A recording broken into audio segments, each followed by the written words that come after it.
किया कैरेंस को फेसलिफ्ट के साथ एक नया नाम अब मिल चुका है। अब आप इस कार को कहेंगे किया कैरेंस क्लाविस। अब क्लाविस वर्ड किया ने यहाँ पे जोड़ दिया है, यानी कि किया ने इसे बिल्कुल ही एक अलग रूप में पेश किया है। जो जो कमियां आपको कैरेंस में मिलती थी वो इसमें पूरी कर दी है। आपको यहाँ पे डिटेल में हम बताएंगे इस वीडियो में कि कैरेंस क्लाविस में आपको क्या क्या मिलने वाला है। बट उससे पहले अगर आपने हमारा car and bike Hindi channel को सब्सक्राइब नहीं किया है तो सब्सक्राइब बटन पे क्लिक करके बेल आइकन को प्रेस कर दें अगर आगे भी ऐसी वीडियोस देखना चाहते हैं।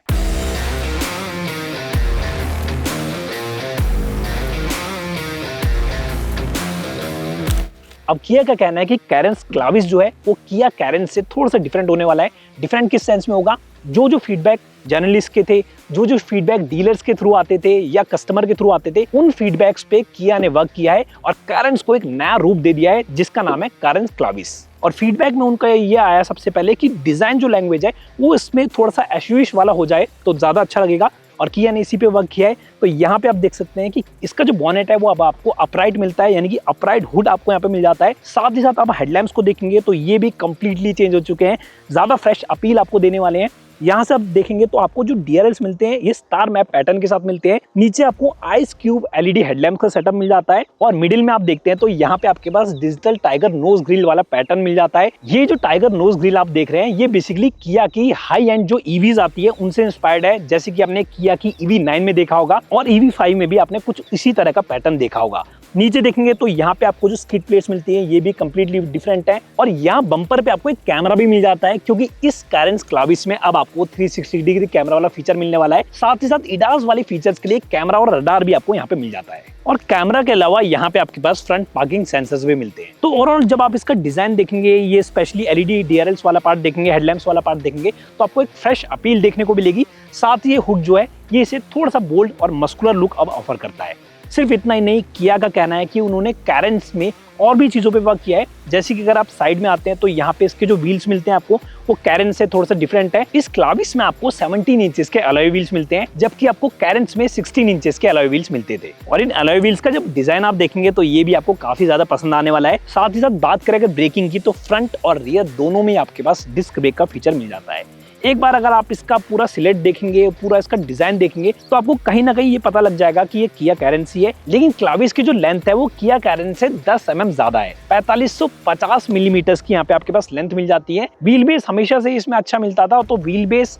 विड्थ हाइट वाइज कोई भी चेंजेस आपको देखने को नहीं मिलेंगे। साथ ही साथ यहाँ पे आपको एक इंटीग्रेटेड रूफ रेल्स भी मिल जाती हैं, ऑल्दो इन रूफ रेल्स का आप यूज नहीं कर सकते। ये जो रूफ रेल्स हैं वो इस पर्टिकुलर वेरिएंट में फंक्शनल नहीं है। अब जिस तरह से क्लाविस का फ्रंट बिल्कुल ही चेंज था, इसी तरह से आप देख सकते हैं यहाँ पे रियर भी कंप्लीटली रिफ्रेश लगता है। कैरेंस से आपको डेफिनेटली ज्यादा पसंद आने वाला है, क्योंकि यहाँ पे आपके पास कनेक्टेड टेल लैंप्स का सेटअप मिल जाता है। एलईडी की फॉर्म में टेल लैंप्स तो देखने में काफी अच्छी लगती है। और अगर हम बात करें बाकी फीचर्स की, जैसे डीफॉगर, वाइपर आपको यहाँ पे दे दिया गया है।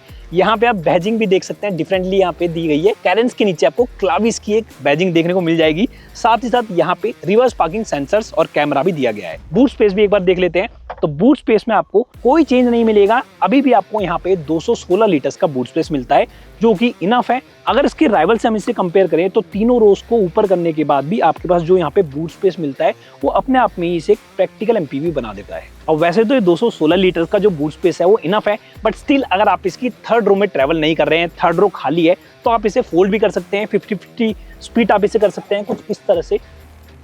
तो यहाँ पे जो अब आपको बूट स्पेस मिलने वाला है वो काफी ज्यादा मिलेगा।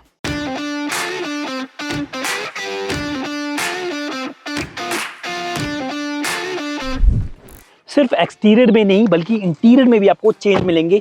इस नई क्लाविस में आपको जो इंटीरियर मिलते हैं वो कैरेंस से थोड़े से डिफरेंट होने वाला है। सबसे पहले जो आपकी नजर जाएगी वो जाएगी स्टीयरिंग व्हील पे। स्टीयरिंग व्हील इसका बिल्कुल ही डिफरेंट है। पुरानी वाली अगर आपने कैरेंस देखी होगी तो वहां पे आपके पास डिफरेंट स्टीयरिंग व्हील मिलता था। ये जो स्टीयरिंग व्हील है ये आपको double D cut steering wheel मिलता है, कहीं ना कहीं आपको किया के हायर मॉडल्स की याद दिलाता है। और आजकल तो किया ने सीरोज में भी इस टाइप का स्टीयरिंग व्हील देना शुरू कर दिया है। बाकी अगर बात करें डैशबोर्ड की तो यहाँ पे भी आपको बिल्कुल ही डिफरेंट डैशबोर्ड मिल जाता है। और साथ ही साथ ये जो अपॉल्स्ट्री है इसमें भी आप जो पैटर्न देखेंगे तो ये भी काफी डिफरेंट है। तो सबसे पहले तो कैबिन में आते ही यही दो चेंजेस आप फील करेंगे। उसके बाद आपको अपनी सीट को कुछ इस तरह से एडजस्ट करना है। यहाँ पे आपके पास 4-वे पावर ड्राइवर सीट्स मिल जाती हैं, ऑल्दो को ड्राइवर की जो सीट है उससे आपको मैनुअली एडजस्ट करना पड़ेगा। एक बार एडजस्ट कर लेते हैं, उसके बाद आपकी नजर जाएगी इसके इंफोटेनमेंट सिस्टम पे, क्योंकि इसका इंफोटेनमेंट सिस्टम भी कंप्लीटली चेंज हो चुका है। कैरेंस में आपको डिफरेंट मिलता था, अब यहाँ पे आपको डुअल स्क्रीन मिल रही है। एक स्क्रीन है 12.25 इंच की और दूसरी स्क्रीन भी 12.25 इंच की है। एक है इंफोटेनमेंट सिस्टम और दूसरा है इसका इंस्ट्रूमेंट क्लस्टर। अब पहली नजर जब आपकी इस इंफोटेनमेंट सिस्टम पे जाएगी तो आपको इसका टच रेस्पॉन्स जो है वो काफी ज्यादा पसंद आने वाला है, अच्छा लगता है, मॉडर्न लगता है। लेकिन ये जो इंफोटेनमेंट सिस्टम है ये आज भी आपको wired Android auto Apple CarPlay की फैसिलिटी के साथ आता है, वायरलेस अभी फैसिलिटी इसमें नहीं दी गई है। दूसरा क्या है कि अब आपको इस कार में 360 डिग्री कैमरा वाला फीचर मिलने वाला है, तो इस वजह से ये बटन मैंने प्रेस किया और यहाँ पे आप देख सकते हैं एक 3D व्यू आपको मिल जाता है, जो कि पहले कैरेंस में अवेलेबल नहीं था। क्लाविस में अब ये फीचर आया है तो आप इसका यूज कर सकते हैं। इंपॉर्टेंट था ये फीचर, इंपॉर्टेंट इसलिए था क्योंकि गाड़ी का जो लेंथ है वो ज्यादा है, विड्थ भी ज्यादा है। बेसिकली एक लंबी गाड़ी है, एक लंबी एमपीवी है, तो यूजुअली जब आप इस टाइप की लंबी एमपीवी को टाइट पार्किंग प्लेस में पार्क करते हैं तो उसमें यहाँ पे 360 डिग्री कैमरा जो है वो काफी हेल्पफुल होता है। और स्टीयरिंग व्हील के पीछे जो आपको ये इंस्ट्रूमेंट क्लस्टर मिल जाता है ये भी काफी मॉडर्न लगेगा आपको। और यहाँ पे आप देख सकते हैं ड्राइव मोड के हिसाब से कलर भी इसमें चेंज हो जाते हैं। इसके अलावा जो एसी की कंट्रोल्स हैं और बाकी म्यूजिक सिस्टम के भी कंट्रोल्स हैं वो आपको यहाँ पे क्रैश पैड में भी देखने को मिल जाएंगे, जो कि काफी यूनिक लगता है और अच्छा मॉडर्न लगता है। तो ये आप देख सकते हैं यहाँ पे टच की हेल्प से आप कुछ इस तरह से एसी को ऑन ऑफ कर सकते हैं। हालांकि फैन की स्पीड के लिए आपको यहाँ पे एक बटन दिया गया है, इसी के साथ आपको यहाँ पे एक और एरो वाला बटन मिल जाता है। इसे आप यूज करेंगे तो यहाँ पे आप डिफरेंट टाइप के इसमें कंट्रोल्स यूज कर सकते हैं। जैसे कि अगर मैं इस बटन को प्रेस करता हूँ और कुछ इस तरह से सेट करता हूँ तो यहाँ पे आप देख सकते हैं ये सेम क्रैश पैड में आपको दूसरे कंट्रोल्स मिल जाते हैं, जैसे कि रेडियो के कंट्रोल्स आपको यहाँ पे मिल गए, साथ ही साथ नेविगेशन और मैप के कंट्रोल्स भी अब आपको यहाँ पे मिल जाते हैं। एक बार मैं नेविगेशन पे क्लिक करता हूँ तो यहाँ पे आप देख सकते हैं कि आपकी स्क्रीन पे नेविगेशन इसका ऑन हो जाता है। कुछ और फीचर्स भी है जो आपको कैरेंस में नहीं मिलते थे और क्लाविस में अब आपको दे दिए गए हैं, जैसे कि यहाँ पे एक इंपॉर्टेंट फीचर है एयर कूल्ड कप होल्डर्स का, ये आपको दिया गया है क्लाविस में। इसमें अब आपको छोटी बॉटल्स को रखना है या कप को रखना है और यहाँ पे आप एयर कूल्ड की हेल्प से इन्हें ठंडा भी कर सकते हैं। कुछ इसी तरह से इस साइड भी देखेंगे तो यहाँ पे एक और फीचर यहाँ पे ऐड ऑन हुआ है जो है इसका electronic parking brake with auto hold feature. अब एक इंपॉर्टेंट फीचर जो इंडियंस को काफी ज्यादा पसंद है वो है सनरूफ का।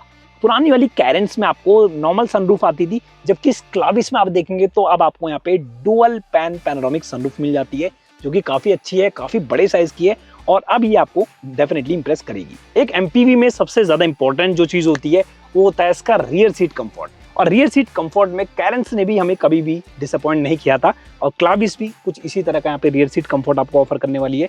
अभी हम जिस क्लाविस में बैठे हैं ये है 6 सीटर वर्जन का, इसमें आपको एक 7 सीटर वर्जन भी मिलता है। 6 सीटर है इस वजह से कैप्टन सीट्स आप यहाँ पे देख सकते हैं। कैप्टन सीट्स यूजुअली थोड़ी सी ज्यादा कंफर्टेबल होती है, बट ये एक सब्जेक्टिव ओपिनियन है, हो सकता है कुछ लोगों को 7 सीटिंग ऑप्शन जो है वो ज्यादा पसंद हो। एनीवे, अगर हम बात करें फीचर्स की तो क्या फीचर्स यहाँ पे आपको मिलेगा, अब ये देख सकते हैं आपको एक ट्रे मिल जाती है, कुछ इस तरह से आप ट्रे को यहाँ से रिट्रैक्ट कर सकते हैं और यहाँ पे आपके पास एक कप होल्डर भी मिलता है, साथ ही साथ एक गैजेट होल्डर भी अब आपको इन ट्रे में मिल जाता है। बाकी एसी के कंट्रोल्स आपको यहाँ पे मिल जाते हैं और चार्जिंग के लिए यहाँ पे टाइप सी के 2 पोर्ट्स दिए गए हैं। इसी के साथ यहाँ पे आप देख सकते हैं कि आपको एयर प्यूरिफायर भी मिल रहा है और ये जो सनरूफ है पैनोरामिक सनरूफ है, इसके मजे जो हैं वो आप इसकी सेकंड रो से ही उठा सकते हैं। डेफिनेटली ये फीचर आपको पसंद आएगा। इसी के साथ यहाँ पे आपके पास एक सनशेड भी मिलता है, कुछ इस तरह से आप इसे लगा सकते हैं।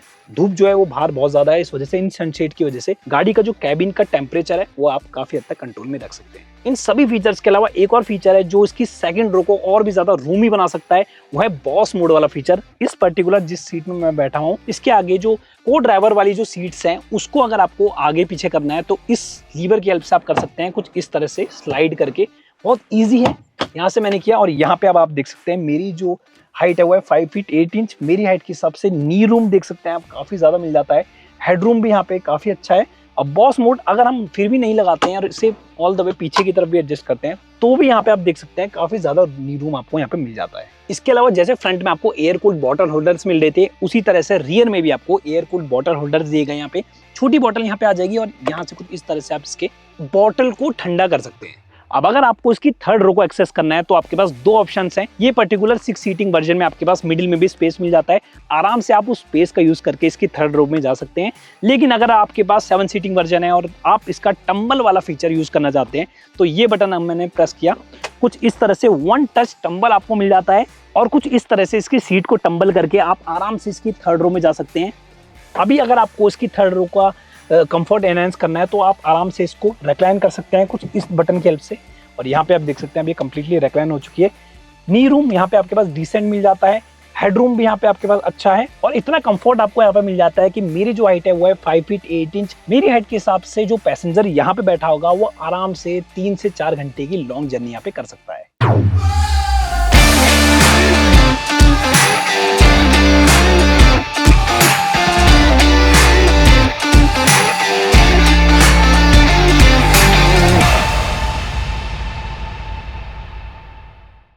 तो इस नई क्लाविस में परफॉर्मेंस वाइज क्या आपको चेंज मिलेंगे?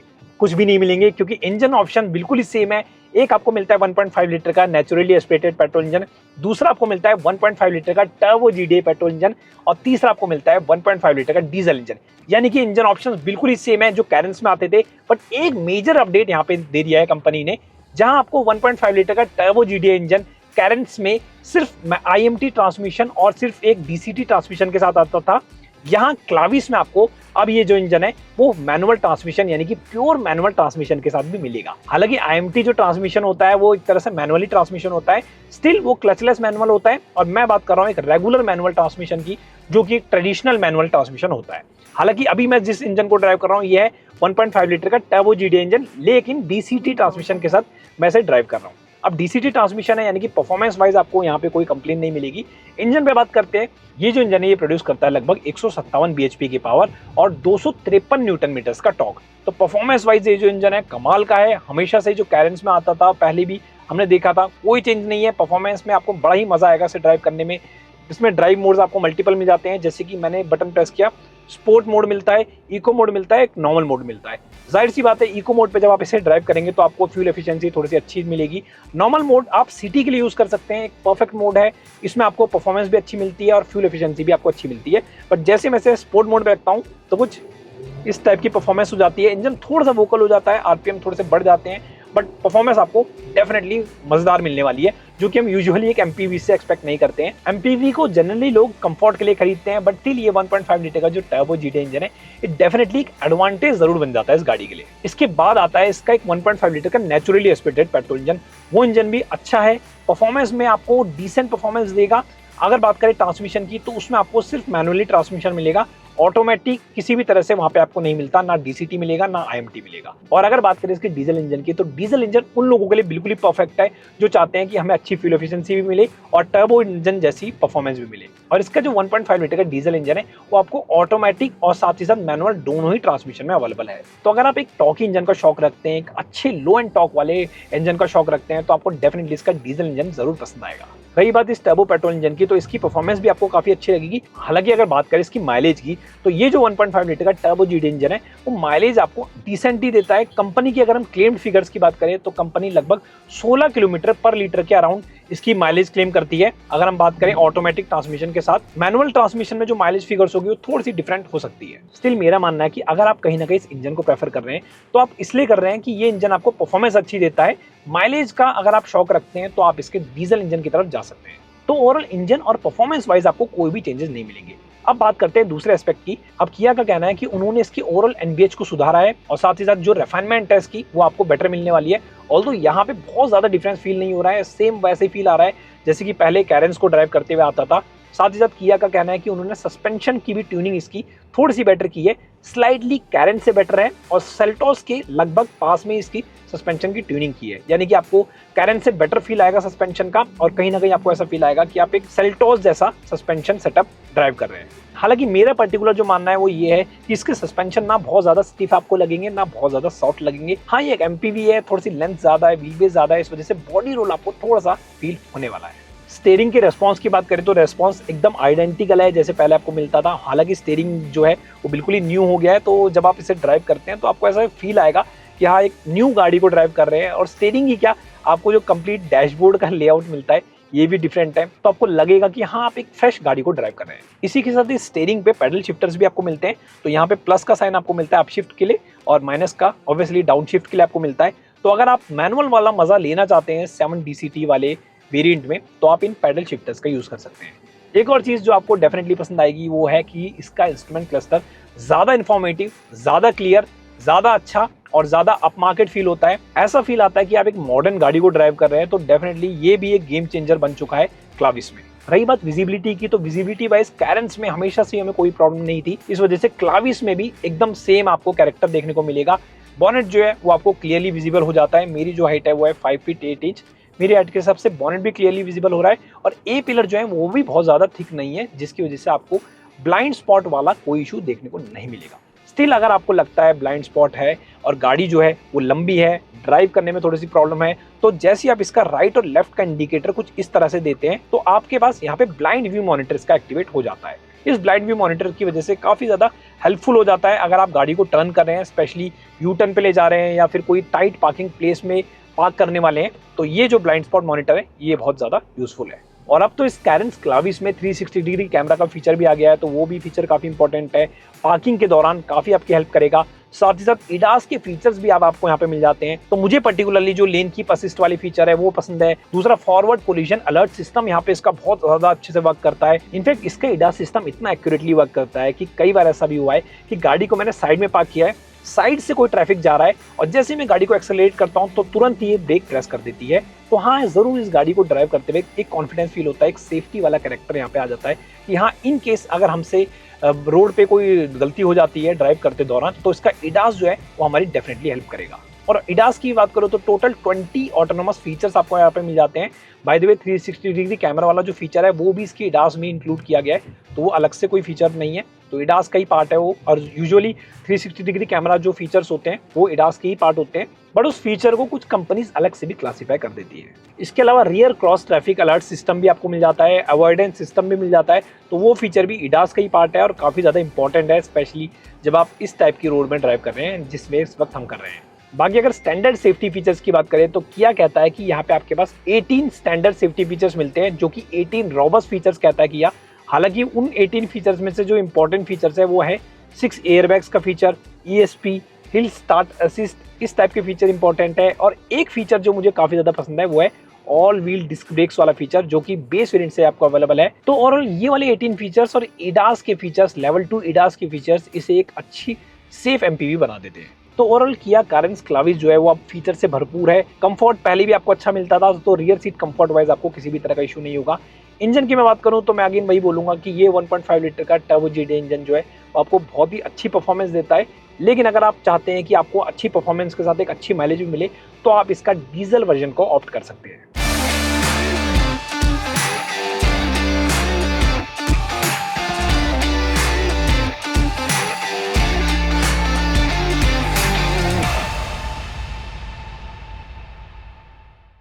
तो हाँ, अब ये कहना गलत नहीं होगा कि कैरेंस क्लाविस जो है वो कैरेंस के कंपैरिजन में आपको ज्यादा फीचर्स ऑफर कर रही है, बेहतर लुक्स ऑफर कर रही है। स्पेशली अगर हम बात करें एक्सटीरियर की तो यहाँ पे जो हेडलैम्प्स का डिजाइन है, टेल लैम्प्स का डिजाइन है, ये इसे एक फ्रेश अपील देता है। साथ ही साथ इंटीरियर की बात करें तो यहाँ पे कुछ इंपॉर्टेंट फीचर्स ऐड ऑन किए हैं कंपनी ने, जो कैरेंस में भी होने चाहिए थे, जैसे कि इडास के फीचर्स हो गए, साथ ही साथ 360 डिग्री कैमरा वाला फीचर हो गया। एक और फीचर जो इंडियंस को काफी ज्यादा पसंद है, जो कि है पैनोरामिक सनरूफ वाला फीचर, वो भी अब आपको इसमें मिल चुका है। अभी जो है प्राइसेस के रिवील नहीं किए कंपनी ने, अभी इसकी हमने ड्राइव की है, प्राइसेस जल्दी इसके रिवील होने वाला है। बट अगर हमारी एक्सपेक्टेशन की बात करें तो इसका जो टॉप वेरिएंट होगा वो कैरेंस के टॉप वेरिएंट के कंपैरिजन में 1 से 1.25 लाख रुपए ज्यादा महंगा हो सकता है। और कहीं ना कहीं इसका ज्यादा प्राइस जो है वो जस्टिफाई भी करेगा अपने आप में ही, क्योंकि इंटीरियर में जो आपको ज्यादा फीचर्स इसमें मिलने वाले हैं वो कहीं ना कहीं इसे एक बेहतर वैल्यू फॉर मनी पैकेज बना देता है। आपके क्या ओपिनियन है, आप हमें नीचे दी कमेंट्स में जरूर बताएं कैसी लगी आपको किया की कैरेंस क्लाविस, और क्या आप दूसरी MPVs के कंपैरिजन में इस MPV को कंसीडर करेंगे या फिर नहीं। अपने ओपिनियन कमेंट में लिखना ना भूलें। वीडियो पसंद आती है तो इस वीडियो को शेयर कर दे उन लोगों से जो कि इस टाइप की MPVs को देखना पसंद करते हैं और इस टाइप की MPVs को खरीदना पसंद करते हैं। मिलते हैं आपसे अगली वीडियो में। Thanks for watching.